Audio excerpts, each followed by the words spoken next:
Magandang umaga po. Sabik na ang milyong-milyong Katolikong Pilipino sa pagdating ni Pope Francis sa Pilipinas. 3 araw mula ngayon. At kahit po si Pope Francis nasasabik na rin. Sa Vatican, hiniling pa ng Santo Papa sa mga deboto na ipagdasal ang kanyang biyahe sa Sri Lanka at Pilipinas. Mula sa Rome, Italy, may news to go si Cara David. Isang araw bago kami lumipad patungong Sri Lanka kasama ang Santo Papa, nagpa siya akong magtungo sa St. Peter's Square. Tuwing linggo raw kasi lumalabas sa kanyang bintana ang Santo Papa para batiin ang mga tao at pangunahan ng pagdarasal. Winter ngayon dito sa Roma, sobrang lamig, mga 10 degrees Celsius, tapos umuulan pa. Pero sa kabila nito, ang dami-dami pa ring tao na nagtitipon-tipon dito sa Piazza di San Pietro, St. Peter's Square. Ang dahilan, pag dumating kasi ang alas 12 ng tanghali, Sunday ngayon, lalabas doon sa bintanang iyon, sa topmost floor, ang ating mahal na Santo Papa na si Pope Francis. Every Wednesday and every Sunday, yun yung pagkakataon na masisilayan ng mga tao, yung ating mahal na Santo Papa. At para sa akin, ito yung unang beses na masisilayan ko siya kahit na malayo. Kakaiba yung pananabik na nararamdaman ko ngayon na masisilayan ko ang ating mahal na Santo Papang si Pope Francis. Puno ang piazza ng mga deboto na nanggaling pa sa iba't ibang panig ng mundo.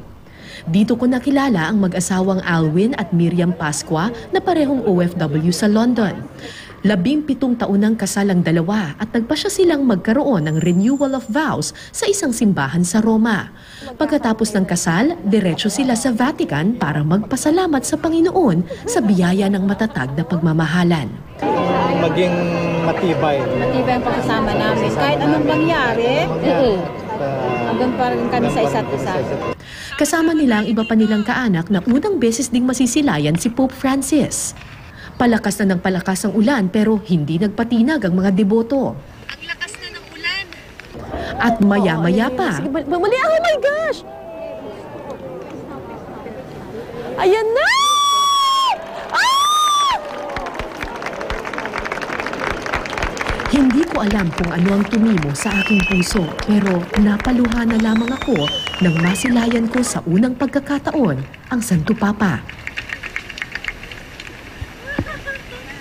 Grazie dell'augurio.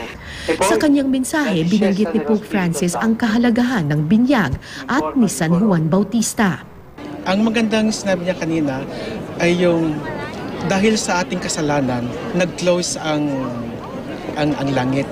Pero sa baptism ng ating Panginoon, nag-open ulit ang kalangitan para sa atin. Pagkatapos, sabay-sabay naming dinasal ang Angelus. Italyano ang gamit na wika kaya halos hindi namin ito maintindihan. Pero makalipas ang ilang minuto, bigla naming narinig ang katagang Filipine. Partirò per un viaggio apostolico in Sri Lanka e nelle Filippine. Woo! Padre!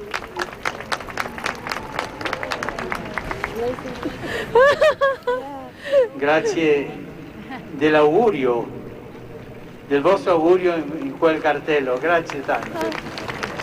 Grazie, Padre! E vi chiedo per favore di accompagnarmi con la preghiera. E chiedo anche ai srilankesi e ai filippini che sono qui a Roma che preghino specialmente per me per questo viaggio. Tinawag niya ang mga debotong Pilipino na nasa piazza at hinikayat kaming ipagdasal siya at ang kanyang biyahe sa Pilipinas at Sri Lanka. Hindi ko naintindihan pero yung sa puso, nangungusap siya. Oo. Kung tutuusin, napakalayo ng aming pwesto sa Santo Papa. Amen. Pero tila ba ramdam mong napakalapit niya. Ibang wika man ang kanyang sinasambit, sa pagkakataong iyon, puso ang nakikinig. Mula sa Rome, Italy, Cara David, GMA News.